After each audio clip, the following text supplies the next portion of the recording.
Have you ever felt completely unqualified, like you're not holy enough, not ready enough, or too broken to speak for God? Then you'll understand the story of Isaiah. Isaiah wasn't born a prophet, he wasn't perfect. He was a man living in a chaotic, sinful generation, just like many of us today. And yet one moment in God's presence changed everything. Isaiah 6 tells us that Isaiah had a vision. He saw the Lord high and lifted up with angels crying out, "Holy, holy, holy is the Lord Almighty." In that moment, Isaiah saw God clearly, and he saw himself clearly too. And his first reaction, not confidence, not boldness, but brokenness. And Isaiah 6:5, "And woe to me, I cried, I am ruined, for I am a man of unclean lips, and my eyes have seen the King." Isaiah felt exposed, unworthy, but God didn't leave him there. One of the angels flew to him with a burning coal, touched his lips, and said, "Your guilt is taken away and your sin is atoned for." Right after that, God asks a question, "Whom shall I send? And who will go for us?" And Isaiah, this same man who just said, "I'm ruined," now stands up and says, "Here I am, send me." So what happened? Isaiah didn't become bold because he got his act together. He became bold because he met the mercy of God.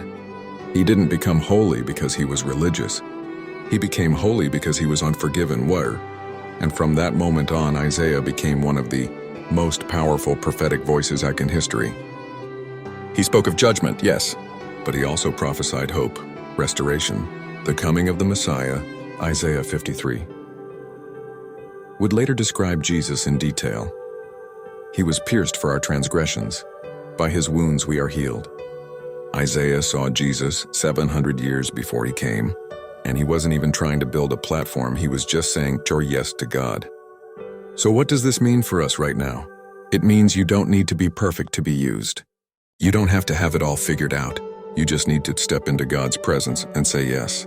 Maybe you've been waiting until you're ready, until you're smarter, cleaner, more spiritual. But the truth is, God doesn't call the qualified.